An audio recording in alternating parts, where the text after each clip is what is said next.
Well, hello and welcome. We just wanted to create a short little video today to share with you some tools and skills that can help better relationships. My name is Kate Cruz, and this is Shannon Ward, and together we are Colorworks. And at Colorworks, we help with people building relationships. We take the science behind personality types and understanding relationships and communication skills to better relationships.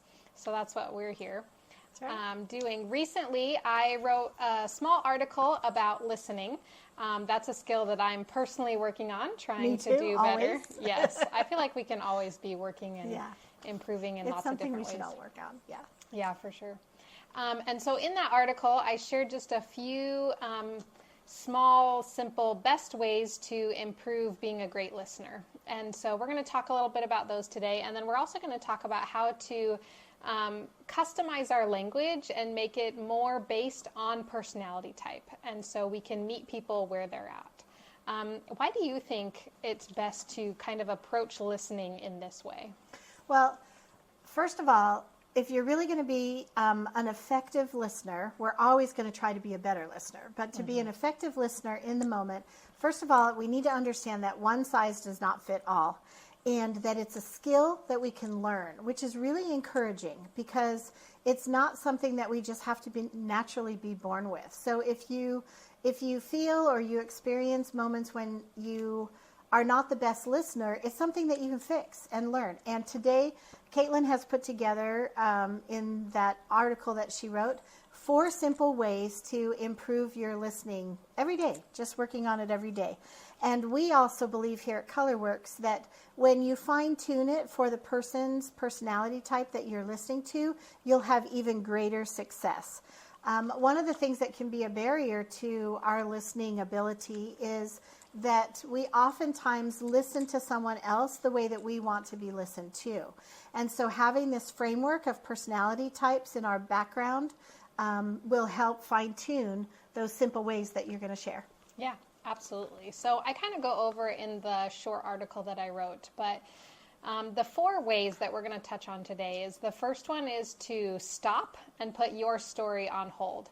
And this can be really hard to do because when we're approaching a conversation, we're eager to share our experience or share our knowledge on the topic. Or when it comes to like a parenting situation where you're the parent talking to a child, we often want to go into teaching mode or lecturing mode. Or questioning mode, we're the inquisitor. Yes. Yeah, absolutely. We want all the details. And so this very first step is all about stopping and putting your story on hold. That anything that you're wanting to share, you completely pause the button and put it on hold, and you're just focused on listening. Which leads right into the second point, which is to be intentional, to identify your intent behind the interaction that you're having. What's the purpose that I'm trying to accomplish here? For example, I'm often in go mode. I have my things I'm trying to accomplish throughout the day. She's an orange. We'll talk about that later. Yeah, yes. And I'm go, go, go. And so, for example, I might be dropping off some dinner at someone's house, a neighbor, her husband just had surgery, and my plan is to just be quick in and out. I'm just going to drop off the casserole. I'm on my way. And then she's a talker. A lot of neighbors, we just get to talking and chatting, and I have to stop and pause and identify what's my true intent here. Well, my intention of bringing dinner was to be helpful, to be neighborly, to be there for her. To be a friend. Exactly. Yeah. Mm-hmm. And what she needs in a true friend is someone to listen while she shares what's stressing her out. And then as she's talking and I'm truly listening, I come to find out that she actually is worried about the gutters, that they need cleaned out, and rain is coming, and obviously her husband can't do it because he just had surgery. And so I can volunteer my husband to go and help, and he would be happy to do it. And that's a way that I would never have known what she really needed if I hadn't changed my intention and really listened. So that's one example of how identifying our intention and the purpose of our interaction can be really helpful in changing our mindset going into it. Another intention that you had in that moment was to be a friend. To be helpful, what did she really need, which is what you mentioned.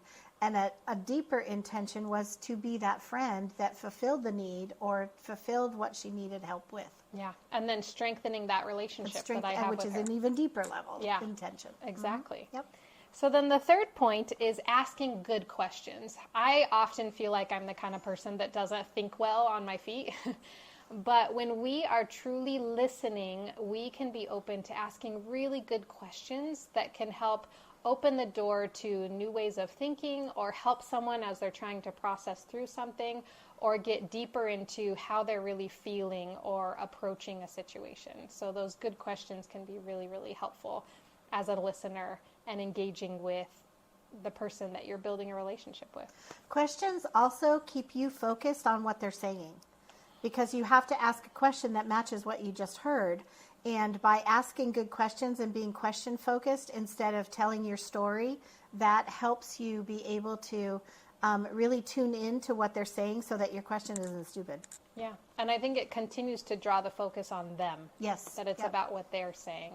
The person who's upset or who needs a friend. Yeah, exactly. Yep. Or child. And then the last one, which can be a really difficult skill, but once you accomplish it, it is life-changing. And that is reflective listening or active listening. And that's when we can, in a way, repeat back without sounding condescending, repeat back or reflect what that person is saying so that they feel understood, that we know what they're really feeling, what they're really saying, because we can actually reflect it back. And I've been practicing this with my kids recently. And even with my own daughter, I was reflecting back. I said, so let me just make sure I'm getting it right, or let me make sure I'm getting everything straight. And I said it back, and she would correct me. She'd be like, wait. No, I said da, da, da, da, da. And that was so helpful because I want to make sure that I'm being the kind of listener that I'm getting their story right, that I'm honoring the things that they're telling me and putting things in the right order in that respect. Another thing that's really powerful about that type of listening is that it says, I understand you, I get you, I'm invested in what you're saying without saying those words, which, you've probably experienced this when someone says, oh, I understand, and you're like, no, you really don't. And it isn't until someone repeats back or rephrases to you what it is that you're thinking or some details or what it is that you're feeling until you actually go, oh, yeah, they do get me. They do understand. Yeah. So that's the power in using that kind of language in reflecting back what you hear. Absolutely. So we're going to start talking about how you can apply the colors to these simple ways of becoming a better listener. What kind of questions you can ask based on that person's personality type. How you can reflective listen and the specific words you can say back to them that make them feel listened to based on their personality type or their colors. Now, in ColorWorks, we use the same science as Myers-Briggs and all the little letters. But we talk in colors because it's way more fun. and easier for kids to understand. Yes, it's way easier to keep track and remember what your colors are, what your personality type is. So we're going to go through each color and give a brief summary of what that personality type is all about, but then go on to talk about the tools or skills you can use to be a good listener to that color. Okay, we're going to start with the orange personality type. Now this is Caitlin. Caitlin's the first color, orange. The orange temperament is all about freedom. And for them, it's the freedom to move, the freedom to think for themselves, the freedom to dress the way that they want to dress. It's just really at their very core, all about freedom and being able to do what they want and to do what they prefer. The oranges are also about rewards. And for a child, it could be a piece of candy after doing something right. For an adult, it could be our paychecks that afford the rest of the wonderful things in our lives and anywhere in between. So they really do value rewards, whether it's intrinsic or a physical reward or just the good feeling that you get from doing something. Also, too, they are all about the boundaries. And what boundaries do for an orange is it gives them the bounds within they can be free. And it gives them the stop signs for for their actions and what they need to do. And so oranges use boundary. It keeps them safe, but what it also does is it gives them so much freedom within those boundaries and so much choice, so many choices that to them it's very freeing to know where the boundaries are. The boundary can be a budget for an adult. For a child on their bicycle, it could be the end of the sidewalk and the parents have said, don't ride past here. Do you have anything else about that orange? Yeah, just to go off of that, for boundaries, an orange will often go right up to the boundary, but they don't want to cross it because they've often gotten themselves into trouble trying to get their freedom needs met. And they really do. They want freedom so bad that boundaries tell them how far they can go to keep their freedom. And they will go right up to the edge, but they will stay within the boundaries if they know them, because that gives them freedom to do all the other things that they want to do. Yeah. So with an orange, when an orange is upset or frustrated, they tend to be more frustrated than weepy. Oranges will be frustrated because they're usually stopped or they're experiencing some stress over feeling either physically or emotionally trapped. And for them, when you're listening, they really need you to match their level of excitement. And they need you to also be completely engaged, because when oranges talk, whether they're upset or they're just excited about something, they are very in it. They're very committed and just they're engaged, so they need you to be engaged too. They need to feel heard so that they don't feel boxed in by other people's judgments. And they like to have things moving, momentum. And so it's really good that when you do the reflective part of the listening, that you keep it short. You must be mad. That would be really frustrating. I bet you didn't like it that you weren't allowed to do that project in your physics class or something like that. You need to match their energy. When they are truly excited about something, match their excitement. When they're really frustrated about something, you don't have to be frustrated like they are, but match the intensity of understanding their level of frustration. Also, they'll talk in tangents. They might, have little rabbit holes that they go down. Let them do that to a certain extent, but if it's really getting off course and they're really distracted, gently bring them back in to the topic at hand with those good questions. Well, that's really cool, but I need to hear more about the frustration of not being able to do that physics project that you wanted to do. I found that same thing, that I feel like I can often get kind of squirrely. That's why I'm like, we need our notes, because I can get off topic and get a little squirrely. And so I'm grateful when I can just have someone listening that helps me just get to the point if I'm kind of going off. But also, like, if I'm excited about something and I'm sharing it with you, I need you to be excited with me.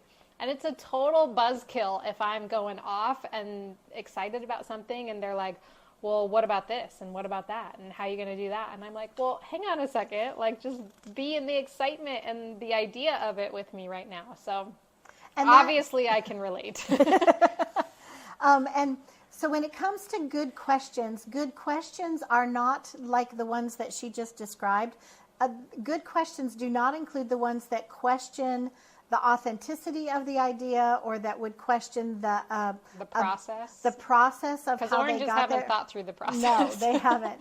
And that's really hard for them to stop and go backwards. Yeah. They're just sharing the excitement of the idea or the frustration of how they felt trapped.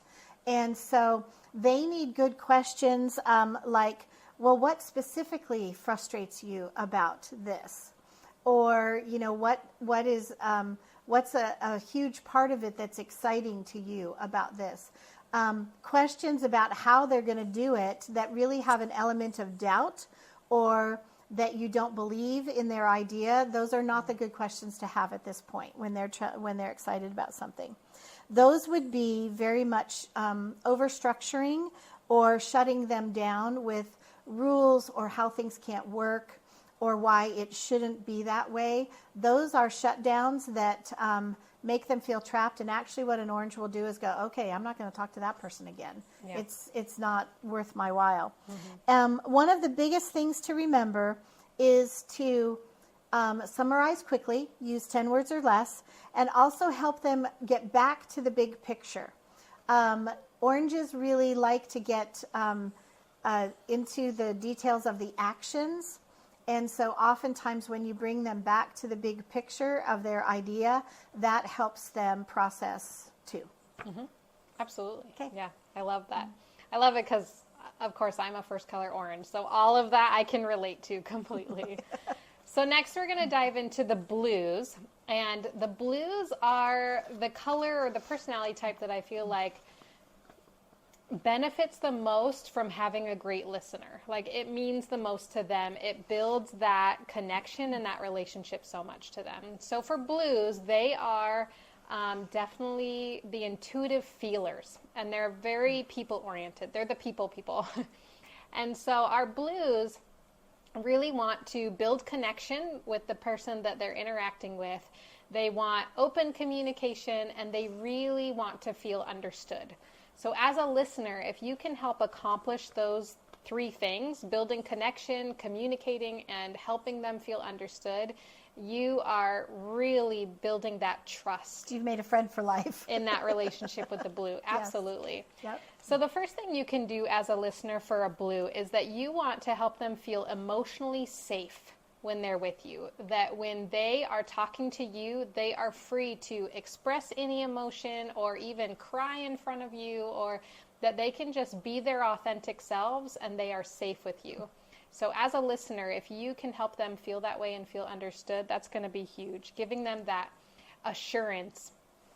So with a blue, you can validate their feelings and what they're going through and the emotions that they're experiencing without actually agreeing with them. You don't have to agree with them. That's okay. But what they're experiencing is real to them, and validating that whatever feelings they're having is, it's okay to feel that way. And then you can help them by being a great listener process through those feelings and be able to move forward and kind of get past them. Actually, I am a first color blue, yes. And that is so true. I really don't need people to agree with me, because actually I'm a pretty strong spirit myself, believe it or not. Sometimes blues are kind of misunderstood that way. I really am a pretty strong person myself, but when I am frustrated about something or upset, having someone understand and say, yes, my feelings are true for me in their words, that really helps me. That's what I need. I don't need someone to agree with me. And one of the ways that a listener can do that is that reflective listening, that fourth point we talked about, but using words of empathy. Like, that must have felt really heavy, or that must have been really hard to go through, and just and showcasing that empathy that you have for what they're going through, what they're feeling. That's going to really build that connection and make them feel that she gets it. That person, they understand me. They really know what I'm going through. So that's going to be huge for them. So some good questions for a blue is questions like, how did that make you feel? What do you need most right now? And then how do you want to solve this? A lot of the other colors, I'm guilty of this as well, we like to go into fix-it mode. And we're like, okay, you are sad, mad, happy. This is what happened. Here's how we fix it, and let's move on. That's my go-to usually. But what blues need is they need to be understood, and then we as the listener can empower them by helping them see that they can solve their own problem, because blues are so intuitive when it comes to people problems, especially. They can solve their own problem. They can do that just fine on their own. But helping them through the process of all those emotions is going to be what makes you such a great listener for a blue. We were talking earlier as we were preparing for this video just about how blues can experience so many complex emotions all at once. And a lot of the other colors are a little bit more... happy, sad, glad, and mad. Yeah, nuanced of just identifying the basics, whereas blues are like, no, I know I'm feeling all these higher level words of emotion. Like, people might be mad, but we can be ticked off, we can be frustrated, we can be just a little peeved, we can be annoyed, and all of those are nuances of mad. Yeah, and exactly. we will know. Blues know. And they can they can communicate it really, really well. Yeah, they're the best communicators when it comes little to blues. emotions. Little blues will have way more emotion words for their age than golds, greens, or oranges of the same age. Absolutely. Yeah. So the last thing about blues is it's really important not to rush them through the process. That while it takes time to process through those emotions, and it might take a good while in the conversation to go through it, and you might be a color like me where I'm ready to, let's fix it and move on. It's really important that you not rush the blues. Let them process through all their emotions, because then when they're done, they are ready to move on and they are able to move forward, and then they're fine. They're completely over it at that point. Whereas if you don't and you try to rush through it, it kind of festers. And it kind of is there in the back of their mind, in the back of their heart for weeks on end, and they can't let it go because they haven't processed through it completely. Yep, absolutely. Yeah. So besides rushing it, along those same lines is remembering not to problem solve too quickly. And again, to let them take the lead on problem solving. You can ask good questions to help them get there, but let them take the lead on their own problem solving. Yep. Okay. Yeah. So next, I'm going to talk about the golds. And I really appreciate Caitlin's perspective on this because she has a little gold in her life. Also working with our friend Rebecca. Rebecca has gold children in her family. And so I oftentimes refer to them for what golds can be like. So I'm going to talk a little bit about the golds and rely heavily on Caitlin's perspective. Got it. So first of all, what are some of the qualities of a gold child or a gold adult? Well, golds are very much about structure. Structure is all important to them, and they also prefer to have things be consistent. So when you put together structure and consistency, to them that brings them safety. And so they like to have things planned out. They like to know, an adult will like to know what their to-do list is for the day when they're running errands on a Saturday. For a child or a school-aged kiddo, they really want to know what does the school day look like. You know, first we're going to do math, and then we're going to do reading, and then we go to lunch. And when the field day is thrown in there, it throws them for a loop because they're used to math, reading, lunch. So they really prefer to have structure and consistency. Also, the golds are very much about their expectations. Now, all of us as human beings have expectations, but the golds are just wired to really have deep and detailed expectations. And it kind of goes back to an expectation is structure and consistency that they're projecting onto the future. And that's why they create expectations, because that helps them feel safe about that unknown future. And that can be really scary to a gold. So how they mitigate that is that they are very good about having very deep and very detailed expectations about what things are should happen or can happen. So when those expectations are blown for them, that's high stress. And so golds very much are organizers. They're ordered. They tend to be leaders, whether they're introverted or extroverted. Even introverted golds will be great leaders. They would probably rather not. They'd probably rather be in the background. Extroverted leaders are mostly our managers and our CEOs and all kinds of things. So golds, when you're listening to a gold, the thing to understand is that they really need respect. They need to have their point of view respected, and also too, they need to be taken seriously. And one way to look at it is that they truly are the authority or the expert of their own life. And they really are the expert on what they're feeling, what they're experiencing, what they're thinking, and even what they're doing and why they're doing it in that moment. And so to approach a listening moment with them from the point of view is that they really are the authority in their life for them. That just gives them a feeling of safety. It's really important. Is there anything you want to add to that? No, just a lot of time we can go in, especially if it's a parent-child relationship, and kind of minimize their feelings or their experience and like, oh, you're fine. Like, that's not a big deal. But again, they need to feel that you understand that they're the expert of what they're experiencing. And so kind of just taking their word for it. Now we can teach them tools of, comparing this to another situation they've experienced in life, and is it really that bad? Especially if you're talking with a child, but still just putting your story on hold and just letting them get it all out and listening so that they feel heard and that they're the expert of what they're experiencing right now. Yeah. And again, you don't have to agree, just helping them understand that they have valid points of view. Try to fix it later. Right now, you're just de-escalating a lot of feelings that they might be having. Yeah. And one thing about a gold in their feelings, they definitely have deep feelings, but so much of their feelings are connected to the structure and the consistency and their expectations. It's really centered around more logistics.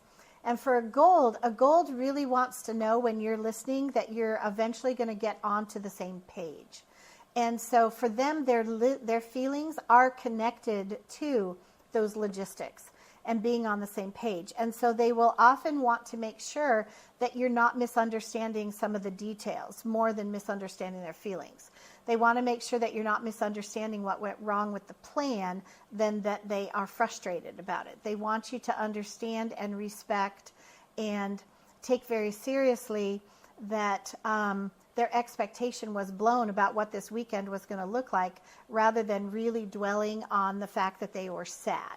Is that making sense? Yeah, absolutely. When I'm talking with my son, he often does so are we good? You good? We both get it. He just wants to make sure everything's clear with everyone, that we know what our next step is, or what the plan is, or what my responsibility is, or his responsibility. He'll even be like, so are you doing that or am I? And he just wants that clarity and clarification of the expectation moving forward. Mm-hmm. There's a lot of duty and responsibility that is involved in that. And a word that just came to me is alignment. They really want you to be aligned. And so that idea of being on the same page about the logistics is way more important than you understanding their feelers, like with a blue. That's a great word for it. Yeah, alignment. Absolutely. I know, I like that, right? Mm-hmm. Okay. Yeah, for sure. Oh, to keep going. Yeah, go ahead. Had a moment. Sorry about that. So something that's really good about to do when you're listening to a gold is to make sure also that you throw in a little sprinkles of appreciation for their dutifulness, for their responsibleness, for their effort. That can really help. I know Caitlin was telling me about a conversation that she sometimes has with another adult who will call her on the phone with, 5 different kind of agenda things to visit about.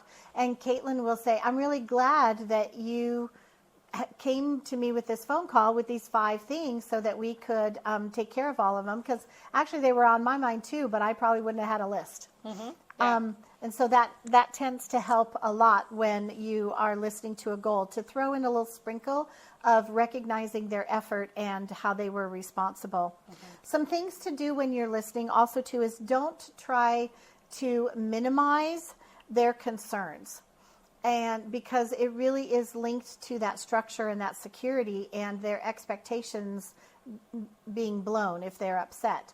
And so minimizing those concerns, they will just turn you off right then and they're done talking to you. And they probably won't come back because you've really severed some trust right there. Try not to interrupt them. They really need to get their whole story out, especially if they're an introvert, because it's hard enough to try to talk it out anyway. So interrupting any of the colors is not helpful. But a gold, it's especially hard when you interrupt them. I think it feels disrespectful to them. Yes, as well. I think you're right. Mm-hmm. I think it's a feeling of disrespectfulness. Yeah. Also, again, like I said earlier, really focus on when you're doing the reflective listening, when you're kind of bouncing back to them what you think you heard. Stay focused on their facts, on their data, their information, next steps. Demonstrate that you're getting it clearly. That kind of thing can really help. Another thing too is to ask them how you can help. What are ways that you can help them and also to connect the difference between the process and the outcome. Goals can get kind of stuck on the details and the minutia of something when they are trying to reach some big picture goals or outcomes. And so Caitlin can probably explain this even better. But to finish my thought is that if you're too focused on the hows, they will lose focus on what the big picture is. Oh, I know. You did have a really good way of explaining it. Yeah. So a lot of times when a goal is trying to get to that big picture end result, they get so fixated on the details, like you were saying, that they lose sight of what the goal is. And so, like, for example, folding towels. Kind of a silly example, is that couples will argue, especially in the beginning when they're still getting used to each other, of silly things like the wife wants towels folded in a certain way and like to be put in a cupboard, and so the husband tries to help, but he folds them in his own way. And so the purpose is that the laundry gets done. The towels are folded, they're put away, but a goal could get lost in the details of wanting it folded their way. A certain way. Yeah. All the time. Yep, exactly. And so because of structure and consistency. Yes. Yeah. So that's just a small example of like getting lost in the details and the minutia of things that the end result's still getting done. So when you ask good questions to make a goal stop and think and connect their details to their big picture, it can often help them refocus, or it can help them see that they're disconnected and that that's okay, that it's okay if things are done differently than what you expected, those expectations, because the purpose is still getting accomplished. And so at that point, a goal can often see, maybe I just need to let this go, which can be kind of hard. But Exactly. Yeah, absolutely. So some good questions for a goal is, what do you need to help you feel like things are getting done? Another good question could be, what's the most important thing right now? Because goals are pretty good at reprioritizing. If they see that there needs to be a reprioritizing of a bunch of things to do or ways to do it, they're really good at figuring out what really is the most important to get to that end goal. And that's another way to help them, that maybe different ways of folding the towels are okay. It doesn't have to be one certain way, because what's really makes a difference is that the towels get put away and that they're not in the middle of the dining room table for a week. So It's actually funny because my husband and I had this same interaction, which I know other couples have, about the towels specifically. And he actually came to me and he's like, okay, we need to talk about the towels. And I was so glad. He's an over communicator, which I appreciate, because he was like, this is an ongoing area that's kind of ing for both of us. And he was like, let me explain why I fold them the way I do. And it was a really great reason, because our cupboard was like tall and skinny. And so he folded them in a way that they fit better and you could actually close the door. And I was just getting things done quick, and I didn't care that the door didn't close all the way.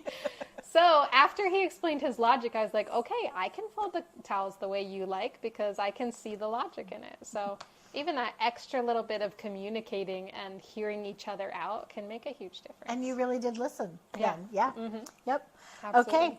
So the last things to avoid for sure when you are talking to a goal is dismissing their worries or labeling as overthinking. That is really hard for a goal, so much so that trust is eroded away if you are to do that, and they won't come to you. Even this happens with little goals. If you start dismissing their concerns early on, they will learn early on not to come to you with their concerns, and that's not what you want. So don't dismiss their worries and concerns, and don't jump straight into talking about the feelings of things. Stay focused on the logistics, because that will bring in the feelings. If you talk about how the plan didn't go right, it also includes frustration with the plan not going right. And so talking about logistics and those that information and the data and those kind of the plans and the expectations and things for a gold will bring in the emotion things, but jumping right to the emotion first will be very frustrating for a gold. Yeah. So there you go. Even if you try to go the emotion route, like they'll keep segueing back to the logistics or the plan, or like, Oh, yeah, I bet. no, you don't, Yep. you don't understand. This is how it's supposed to be. And so addressing that first will make the whole conversation The less whole listening frustrating. episode. Yeah, because they'll feel like you're not getting it. You're focused on something I'm not focused on right now. Yeah. And so They don't really even focus on emotions very often. No, it's really and that's why focused on the thing that's not getting done. Or after first addressing what they want to focus on and then being like, oh, that chaos must have felt, then connecting those makes a big difference, Yeah. I think. Yep, Yeah. I can see that. So now we're going to jump into the greens, our last color or our last personality type. And the greens are the least communicative when it comes to emotions. So our greens are our logical thinkers. Things have to make sense, and they are very data-driven, very much about analyzing different things. They like lots of information, and they base their decisions off of a logic system. They're generally calm, cool, and collected, and they use their own personal experiences to base their decisions off of as well. So it has to make sense, and it has to be something that they've experienced themselves, that they can kind of look back on in history and move forward and use that information moving forward. So with that in mind, understanding that as a listener, greens need a lot of space and time to think through things and to process through things. So whether they're an extrovert or an introvert, giving them that time and space to think is going to be huge. Obviously, an extrovert's going to be thinking out loud more, and an introvert's going to be processing quietly. So even as a listener, if you're just sitting next to them in the quiet while they're processing, that's going to be huge for a green. Yep. And it can be really hard because you probably want to interrupt or ask questions or try to pull it out of them, and they need that time to think, and they're going to be really appreciative that you give them that time. I think earlier you talked about how they're processing so many different things at once. Mm-hmm.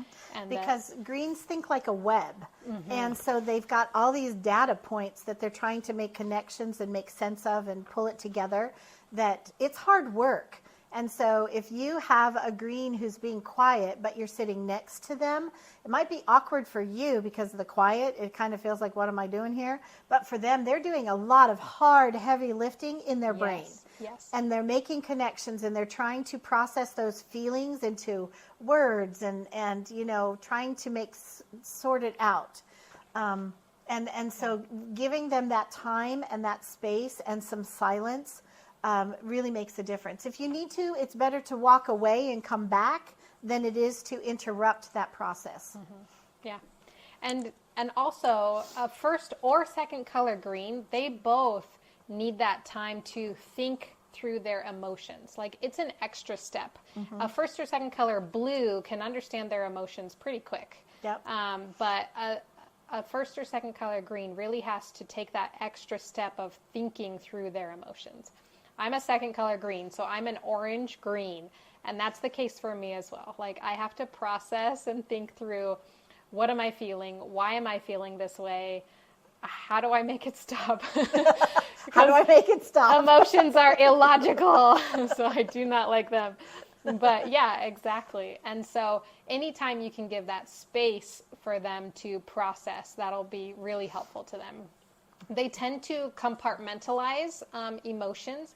And so if you as the listener can be as little emotion as possible, yes, that's going to help a green in a huge way. If you're a really emotional listener, then that can be hard for a green. I think part of that is that stop and put your story on hold, mm-hmm, because you could be feeling annoyance or frustration from what they're experiencing, but you need to address what they're going through first, or else you're never going to get it resolved with what you're going through as well. And earlier you said something really wise. I loved it. You said that something about they're already processing so much with this web thinking that if you're sitting there and you've got lots of emotions going on and they're sensing that something is there, they're also trying to process that. And that's giving them more to process when there's already too much as it is. So the calmer that you can stay and really put your feelings about the situation on hold. And we do really ask you just to put it on hold. It doesn't mean that you have to get rid of them. It just means wait for a better time to share your story. Yeah, absolutely. I was so grateful we had that discussion beforehand, because they're processing so much. And then if they have to process your emotions on top of what they're already processing, it's just an extra layer of ick. Yeah. and makes it so much harder to get to the end result. So also respecting their need for independence. Greens are very independent thinkers. They have their own brand of logic often. And so respecting their need and their actual ABC process of thinking through what they're processing is going to be really, really helpful if you respect that independence as well. So part of that respecting their independence and their processing is not to interrupt. We just talked about that when an introverted green is quiet and thinking through, and it's so hard to just sit quietly next to them. And you said it, like, it would be better if you walk away and come back and check on them than if you interrupt in the moment, because then that interruption is almost like throwing a wrench in their engine. Like, it just stalls everything, and then they have trouble getting back going in their processing of things. A few minutes ago, Caitlin mentioned about they have their own logic system. And what I was going to share with you was that greens are continually gaining experience, and that's how their logic systems mature. So the younger that your green is, the more unreasonable their logic system is going to seem. Yes. And so that's what I was going to say, is that when you're listening to them and they come out with something that is just off the rails and they're 4 years old, just understand that they have only 4 years of experience. And whether you're a green or not, you have X amount of, you've got 35 years of experience. I have 60 years of experience. And so, that maturity of their logic system gets better with age. And so their logic is going to based on their years of experience. And sometimes it's not a lot when you're 7 compared to talking to a parent who might be, 37. Yeah. It's true. I have a little green, and sometimes our logic does not match up. And that's why it's just a maturity thing. Yeah. It's not really a right or wrong thing. It's a maturity thing. Absolutely. And that's where our third point of good questions can come into play, because you can ask really good questions to help them with their logic. You can ask questions like, what led you to that conclusion? Or if they're older, these are kind of big words, but what underlying assumptions do you have for why you're moving in this direction? Or different things like that to help them process through what they're feeling, what they're sharing with you, different things like that to help them stop and think and bridge those connections inside their web of thinking as well. For a younger green, those kind of questions could be, so tell me what you think about that. That might be something that's just simple enough. Another one that I thought of when we were talking earlier is to help a younger green say, what happened first? And what that does is it gives them kind of a timeline. It gives them a little bit of structure for them to take all of these disconnected kind of thoughts and feelings that they're trying to process through. And it gives them kind of a framework for putting things a little bit in order. Now, if they're a green gold, that's going to be easier for them. But if you have a green orange, their process is going to be more scattered. A green gold, their process is going to be more structured. That's part of that gold. Remember that we talked about. So especially with a green orange, if you kind of can give them some framework, like, well, what happened first? Or what was the first thing that went wrong? That kind of thing. That can give them some framework. I'm not too sure that I can think of another kind of, could be timing, but I guess that's kind of like what happened first. Yeah. But if you can give them some framework, or what did your teacher asks you to do first, that's still a first thing. So. Yeah. We, my kids and I, we often talk in like percentages. So like, well, what percentage of your day was actually that really bad experience? That's a good one. That can help because greens can be a little bit of a pessimist sometimes. And so I'm trying to help them see like, okay, so that was what, 10 minutes of your whole school day and the rest of your day was pretty great. Okay, it helps us put some things into perspective. Yeah, percentages are good. I like that. That's a good one. And it's part of their data-driven minds. And so it helps a lot in that aspect as well. Cool. So another thing for greens is to reflect back their ideas, their train of thought, instead of reflecting back emotions. Now, it's important to help tie things to emotions because that can help things feel resolved. But still, just like the golds, you have to talk logistics first. Greens, you need to talk about their ideas and their logic and their process first before you can get into how it made them feel or how they can move forward from there as well. So again, avoid over emotional responses. It's just they're already trying to handle what's going on in their head, and that's just going to be throwing a wrench in their process. And then also pushing for immediate decisions. So greens, time is very elastic for greens. They kind of have no concept of time, to be honest. Blues and either. So pushing them to make a decision quickly when they feel like they don't have enough information or they don't have enough experience to apply to what's happening right now, that's going to add stress. And as a listener, you want to alleviate stress. And you want them to feel understood and heard and empower them moving forward. So you can often help them connect to a path to move forward or a plan, but not necessarily rush them to make a decision or step on the path right now. So that's going to help our greens a lot as well. And if you can, I use humor a lot with my little green, and it makes the world of difference because it's already so hard to process through and emotions. Intense. Yeah, it's intense. It is intense. And for them. They're trying so hard to process through these emotions and to communicate it. That's a whole nother step. It's not just processing, but communicating it to the point of like, let's use a little humor to lighten the mood and break that intensity and help them not feel dumb, help them not feel stupid when they don't have the words to put with all that's going on in their brains as well. So I love that. Yeah, I hope that helps. I was intrigued by this idea of listening. I've always thought of myself as a good listener because I'm a natural introvert, but I found that listening can be so much more of an action. We often think of listening as something really passive, but it's actually something a lot more action-oriented. For me as an orange, I love that. But it's something that we do. It's something that we contribute to the communication, to the relationship. And it really helps. It's a tool that builds a relationship. Yes, yeah, it's a doer. Exactly. It's a verb. Yeah. Mm-hmm. So with the article that I wrote and today's video, you come away with 4 simple ways to improve listening, to build that listening tool, and to build your relationships. We're also going to include a free downloadable handout. You just click the link and put your email address in, and then you can download this handout. And it has everything we've talked about. It has those 4 points, and then it has how to talk to that specific color as a listener. So how to listen to that specific color. And then we'd love to hear from you guys. We'd love to hear if this was helpful, if there's other content or questions that you have, things that we could talk about. We want it to feel like you're sitting here with us and we're just having a discussion and we're just sharing tools that help with life.